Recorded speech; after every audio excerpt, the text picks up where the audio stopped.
વાહ અમેરિકા, વાહ! એક વર્ષ વિતાવ્યા બાદ અમેરિકા ન્યૂ જર્સીથી થોડુંક જોયું. અમેરિકા તો બહુ વિશાળ છે અને એક વર્ષની વર્ષો સુધીમાં પણ રહેનારા લોકો જોઈ નથી શક્યા. પણ મારી પાસે વાહ શબ્દ છે, અદ્ભુત શબ્દ છે, જેટલું મેં જોયું એમાં. આવું ક્યારેય 70 વર્ષની જિંદગીમાં જોવા નથી મળ્યું. ભારતમાં 69 વર્ષ રહ્યો. અહીં કોઈ ભારતની અને અમેરિકાની સરખામણીનો સવાલ નથી કે ભારત ને નબળું પાડવાનું, એની પ્રતિષ્ઠા ઓછી કરવાનો કોઈ પ્રયત્ન નથી. પણ જે સારું છે એ સારું કબૂલવું જ પડે. પહેલી વાત, અહીંયા એક વર્ષમાં મેં એક પણ માણસને ટ્રાફિક સિગ્નલ તોડતો નથી જોયો. એક પણ માણસને રોંગ પાર્કિંગ કરતો નથી જોયો. આખા વર્ષમાં કોઈ પણ ગાડીઓનું એક હોર્ન વાગતું નથી જોયું. અહીં રસ્તા એટલા વિશાળ છે, જબરજસ્ત છે, સુંદર. અહીં લગભગ બધા 100 કિલોમીટરની સ્પીડથી ગાડી ચલાવે છે, પણ ક્યાંય મને હજી અકસ્માત જોવા નથી મળ્યો.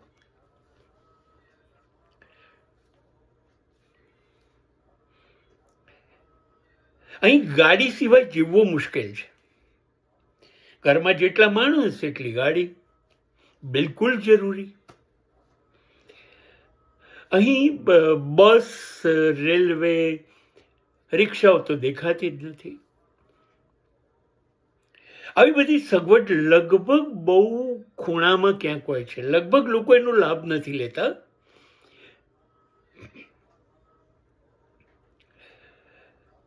અહીં રસ્તાઓની બંને બાજુ વૃક્ષો હોય એવું કહેવું એના કરતા વૃક્ષોના જંગલો હોય એવું કહેવું બહુ અદ્ભુત ઘટના છે. રસ્તા એટલા વિશાળ કે એક સામટી કલાકમાં 10,000 ગાડીઓ પસાર થઈ જાય છે, પણ કોઈ નિશાન નહીં. ખબર નથી, અમેરિકન્સને કોઈ પણ નિયમ તોડવામાં રસ જ નથી. એક પણ નિયમ નથી તોડવો. રસ્તાની બંને બાજુ માણસોને ચાલવા માટેના રસ્તા હોય છે, એ જુદા હોય છે. માણસો માત્ર એની ઉપર જ ચાલે, અને એની બાજુમાં એક બીજો નાનકડો રસ્તો પણ હોય જેની પર સાયકલ ચલાવી શકાય. અહીં માણસ જો રોડ ક્રોસ કરતો હોય તો કોઈ પણ કારની અનેક કારો ઊભી રહી જશે. માણસને પસાર થવાનો પહેલો હક. અહીં કોઈ પણ કાર એકબીજાને ઓવરટેક નથી કરતી. ગમે ત્યાં પાર્કિંગ તો શક્ય જ નથી, પણ સિગ્નલ બંધ હોય ને 100 ગાડી આગળ પાર્ક થઈ હોય લાઈનમાં, કોઈ લાઈન તોડતું નથી, તો નવો આવનારો માણસ પાછળ 101માં 102માં ઊભો રહેશે, પણ આગળ પાછળ નહીં થાય. ટ્રાફિકના કાયદા એટલા બધા સુંદર પણ છે અને લોકો માને પણ છે, પાળે જ છે. એક ભૂલ જોવા નથી મળતી. અહીંની ફૂટપાથ ઉપર આપણને ક્યાંય કોઈ વેપારી વસ્તુ વેચતો હોય, બેઠો હોય એવું જોવા નહીં મળે. ન તો ફૂટપાથ ઉપર પાનના ગલ્લા છે, ચાની કેટલીઓ છે, નો, કશું નહીં. હા, અહીં આપણી જેમ નથી. પોલીસની ગાડીઓ ક્યાંક ફરતી હોય છે, ચોક્કસ ઊભી હોય છે. એ એટલા માટે કે ટ્રાફિકની સ્પીડ જ્યાં જેટલી કહી હોય એનાથી તમે વધારે ચલાવો તો તમને દંડ કરી દે સીધો જ. તે સિવાય પોલીસની કોઈ હેરાનગતિ નથી ક્યાં પણ. ભ્રષ્ટાચાર નામનો શબ્દ શું છે એ તો ખબર નથી અહીં કોઈને. અહીંયા વિશાળ મોલ છે, લાખો વસ્તુઓ કરોડો વસ્તુઓ મળે અને 100 થી વિમાન સુધીનું બધું જ વેચાય એક જ મોલમાં. એવા અસંખ્ય મોલ છે અને તમને મરજી પડે એવી વસ્તુઓ તમે લઈ લો. તમે અંદર ગયા પછી પાછા નીકળી જાઓ એ વાતમાં શક્યતા નથી. તમને ગમતી જર્સી હોય તો એમાં 10,000 જર્સી લટકતી હોય, તમને ગમે એ લઈ લો. કોઈ સેલ્સમેન નહીં, કોઈ દબાણ નહીં. ચોઈસ કરવા માટે તમારી પાસે એટલી બધી વસ્તુ છે, તમે લઈ લો અને એની પર કિંમત લખી છે. હા, એમાં કમિશન હશે તો લખ્યું છે 10%, 20%, તો એ કાઉન્ટર પર કાપી આપશે. અહીંયા મોલમાં એક સગવડ છે, વસ્તુ લઈ જાઓ અને એક જુદું કાઉન્ટર હોય છે. નથી ગમતું તો એ ત્યાં પાછું જમા કરાવી દો, એના પૈસા તમને આપી દેવામાં આવશે. આ મોલની ખરીદીની અહીં સોમથી શુક્ર ભીડ નથી હોતી. શનિ અને રવિમાં દરેક મોલમાં પગ મૂકવાની જગ્યા નથી. દરેક અમેરિકન્સ શનિ અને રવિમાં આખા અઠવાડિયામાં ખર્ચેલા બધા જ પૈસા ખર્ચવા તૈયાર થઈ જાય છે. શનિ રવિમાં હોટલોમાં જગ્યા નથી હોતી, ક્લબમાં જગ્યા નથી હોતી. ખરીદીના મોલ ભરપૂર હોય છે. લોકો પૈસા ખર્ચી કાઢે છે. દર અઠવાડિયે પગાર આવે છે એટલે પાછા સોમવારથી શુક્રવાર મહેનત કરશે અને કમાયેલું શનિ રવિમાં ખર્ચી કાઢશે. અહીંયા બચતનો રિવાજ નથી ગમતું બચત. અહીં 90% લોકો ભાડાના મકાનમાં રહે છે. મકાન વસાવવું બહુ જ મુશ્કેલ છે. અહીં કમસે કમ 3-4 કરોડ 5 કરોડથી મકાન બને છે. મકાનો અદ્ભુત છે, સુંદર છે, બહુ જ સુંદર છે. મકાનોમાં બધી જ સગવડ છે, તમામ વસ્તુની સગવડ હોય છે.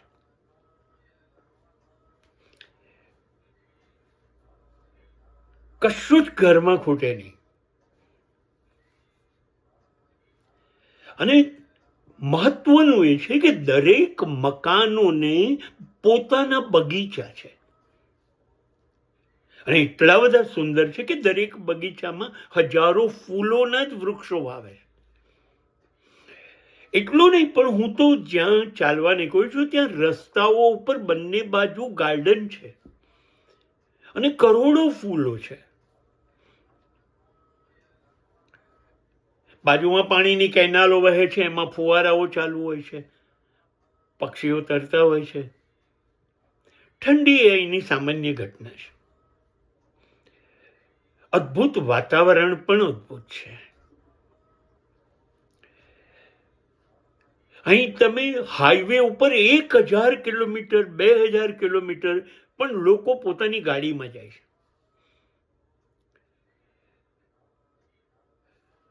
અને દર 50 કિલોમીટરે સરકારે રેસ્ટ હાઉસ બનાવ્યા છે.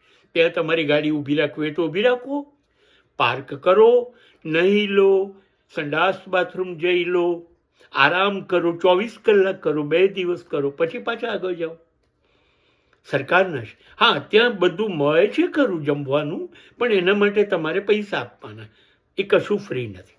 પણ દર 50 કિલોમીટરે અદ્ભુત સુંદર વ્યવસ્થા રહેવાની, જમવાની, બહુ જ સુંદર. અને મને 1 વર્ષ થયું, હજી હું 5 માણસોને મળ્યો નથી. અહીં કોઈને કોઈ સાથે વાત કરવામાં, સંબંધ બનાવવામાં રસ નથી. કોઈ તમારી વાતમાં રસ નહીં લે. આપણે બધા બેસીએ ને ભેગા થઈએ ને એવું કશું અહીંયા છે નહીં. બધા પોતાનું કામ કરે છે. એનો મતલબ એ નથી કે જંગલી છે. બહુ આ અત્યંત વિવેકી પ્રજા છે. હું ચાલવા નીકળું છું ત્યારે સામેથી જે ચાલવા નીકળ્યા હોય એવા માણસો ઓળખતા જ ન હોય, હજારો હોય, પણ અહીંયા કારણ વગર દરેક માણસ સ્માઇલ આપવાનો રિવાજ છે. તમારી સામે સ્માઇલ આપશે જ, ઓળખતા નથી તો પણ, અને ગુડ મોર્નિંગ કહેશે. આ એટલી શિસ્તબદ્ધ પ્રજા છે કે મોલમાં, કોફી હાઉસમાં નાસ્તો લેવા, કોફી લેવા, આઈસ્ક્રીમ લેવા માટે 100 માણસની લાઈન હોય તો એ લાઈનમાં જ ઊભા રહેશે. કોઈ લાઈન તોડીને આગળ જઈને ખરીદશે નહીં.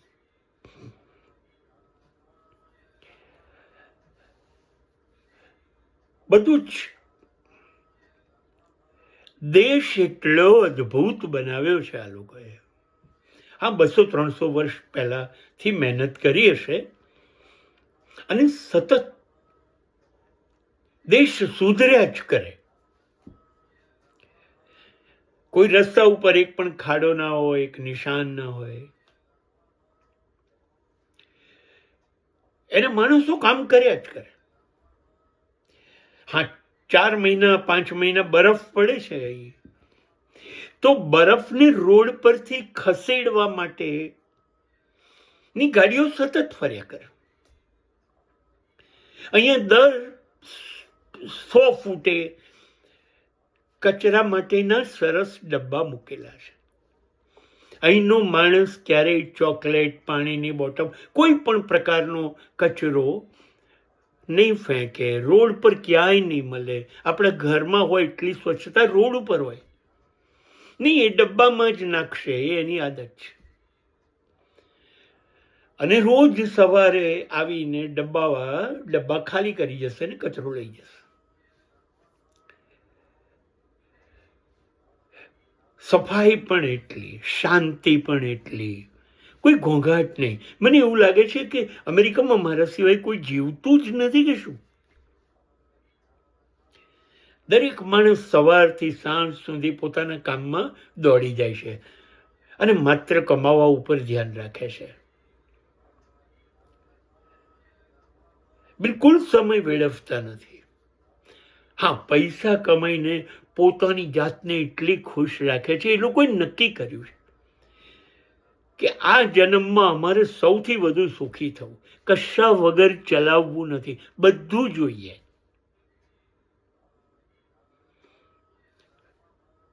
પુષ્કળ સુખી થાય છે અહીંયા લોકો. રાજકારણનું સ્તર પણ બહુ ઊંચું છે. હમણાં નવેમ્બરમાં ઇલેક્શન છે અહીંયા પ્રમુખનું, તો બાઇડન રિટાયર્ડ થશે. એની જગ્યાએ એના પછીનો ઉમેદવાર તૈયાર છે, મહિલા ઉમેદવાર. અને ટ્રમ્પ પહેલા પણ રહી ચૂક્યા છે પ્રમુખ. એ બે વચ્ચે સ્પર્ધા છે. એ લોકોની રોજ ક્યાંક ને ક્યાંક સભાઓ ચાલુ છે. મેં જોયું નથી કે ટ્રમ્પે સામેવા પ્રમુખના પદ માટેના માણસ માટે એક પણ નવો શબ્દ બોલ્યા હોય કે આ બાજુવાળા ટ્રમ્પ માટે શબ્દ બોલ્યા હોય. નહીં, અહીંયા ગાળ દેવાનો રિવાજ નથી, બદનામ કરવાનો રિવાજ નથી એકબીજાને. અને દર રવિવારે, શનિવારે સ્ટેડિયમમાં હજારો માણસોની ભીડ થાય છે. અને બંને ઉમેદવારો સાથે ડિબેટ, ચર્ચા કરે છે. પેલો બોલે પછી પેલા બોલે, પેલા બોલી લે પછી પેલા બોલે. ક્યાંય કકળાટ નહીં. અને એને સાંભળવા હજારો લોકો આવે.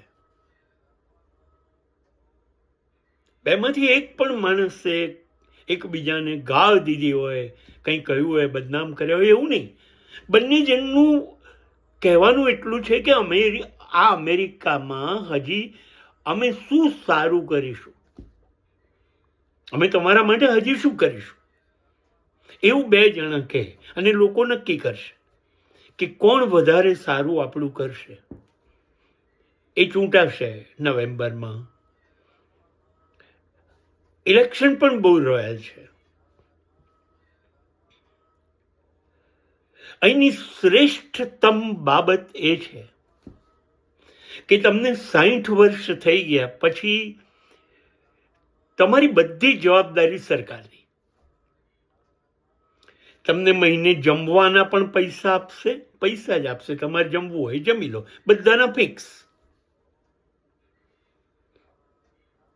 $200 એટલે 17,000 એ આપશે. એ સિવાય તમને 1,000, 1,200, 1,500ની લિમિટમાં એમને બીજા ડોલર્સ પણ આપશે દર મહિને પેન્શન. તમે માંદા પડો, મોટા મોટા કરોડોના ઓપરેશન થાય તો ફ્રી. આ 60 પછીના માણસો માટે લગભગ બધું જ ફ્રી, કોઈ તકલીફ નહીં. વડીલો બહુ સચવાય છે.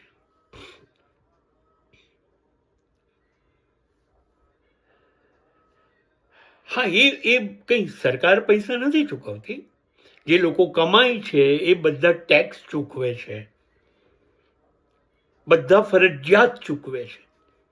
અહીં ટેક્સ ચોરી નામનો વિષય છે નહીં, કેમ કે તમે જ્યાં પગાર લેતા હોય ત્યાંથી જ કપાઈને આવે.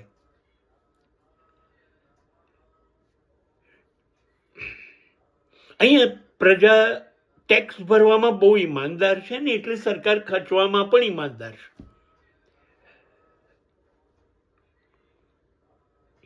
અહીં કોઈ, હા, 60 વર્ષ પછી સરકાર તમારી સંભાળ લેશે, પણ અહીંના વડીલો એવું માનતા નથી કે નિવૃત્ત થઈ ગયા. 70, 80, 90, 95 જેટલું જીવાય ત્યાં સુધીના વડીલોને મેં કામ કરતા જોયા છે, અને પોતાને મનગમતું કામ કર્યા કરે છે. અને એક પણ મહિલા કે એક પણ પુરુષને મેં લગર વગર ગમે તેમ જોયો નથી.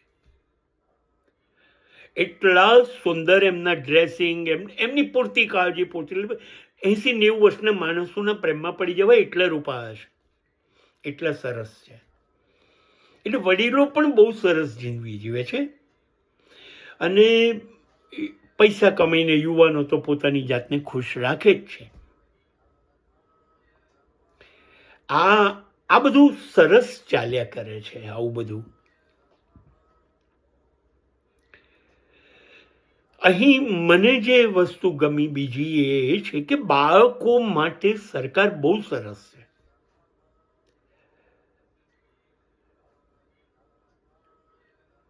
બાળકોને ના તો મા બાપ કશું બોલી શકે કે ના શિક્ષક કંઈ બોલી શકે. એક નાનકડો ફોન પોલીસને કરે તો મા બાપ પણ કશું, કોઈ પોલીસ સાંભળતી નથી, મા બાપને પણ જેલમાં પૂરી દે. અને શિક્ષક પણ ઊંચા અવાજમાં વાત કરે, મારવા હોય તો વાત જ ભૂલી જાઓ, તો શિક્ષક પણ જેલમાં. અહીંયા મારવાનું કે વળવાનું નહીં, કોઈ રિવાજ જ નથી.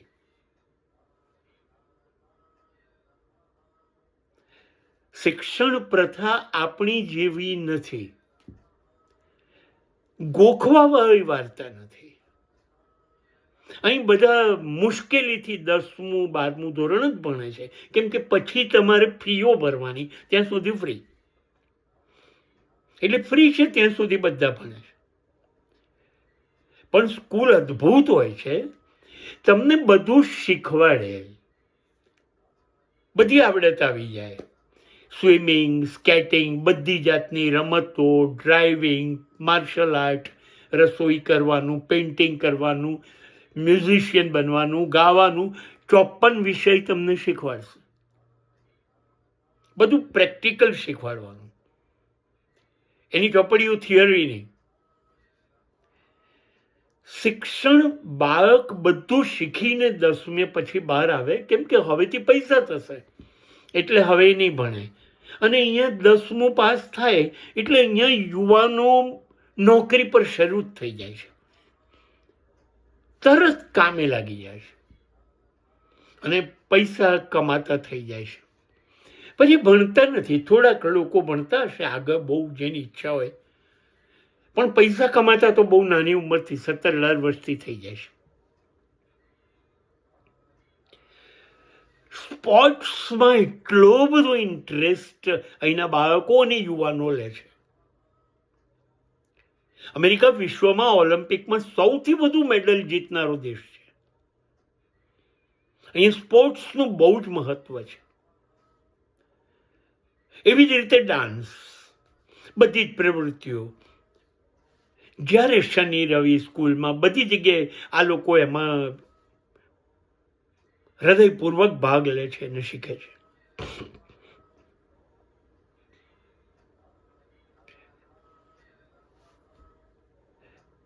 આ લોકોને જીવવા માટે કોઈ ખાસ પ્રયત્ન નથી કરવા પડતા. બહુ જ સરસ જીવે છે. દરેક જણની ગાડી અદ્ભુત, દરેક જણના કપડાં તમે જુઓ, તમે એમની હેરસ્ટાઈલ જુઓ, એમના શૂઝ જુઓ. અહીંયા દરેક યુવાન પાસે 100-150 જર્સી હશે, 40-50 જીન્સ હશે, 50 જોડી શૂઝ તો ખરા જ. અને અહીંના યુવાનો દર વર્ષે મોબાઈલ બદલી કાઢે છે, લેટેસ્ટ જ રાખે છે. જિંદગીને ભરપેટ જીવે છે. આજે 1 વર્ષમાં મેં જોયું, એ મેં અનુભવ્યું, એ અંગે મેં વાત કરી. હું આવેલો અહીંયા ગયા વર્ષે 1 માસ માટે આવેલો મારી દીકરી પાસે, અને અમદાવાદ કહીને આવ્યો હતો કે હું 1 મહિનામાં પરત આવી જઈશ. મારી પાસે કાયમી વિઝા છે રહેવાના, તો પણ હું કહીને આવેલો કે હું 1 વર્ષમાં આવી જઈશ, 1 મહિનામાં આવી જઈશ. હવે મને આ દેશ જોયા પછી એવું નથી લાગતું. વરસ થયું, હજી ગયો નથી. અને કોઈક કારણ હોય તો જવું પડે, તે સિવાય બિલકુલ એવું દિલ નથી થતું કે આટલી અદ્ભુત જિંદગી, ક્વોલિટી લાઈફ થોડાક વર્ષો ઈશ્વરે આપ્યા છે, એમાં જીવી લેવી. અને સમય આવો, હું માનું છું કે આ મારા માટે તો આ ગોલ્ડન ટાઈમ છે. સો આઈ કેન સે, વાહ અમેરિકા, વાહ.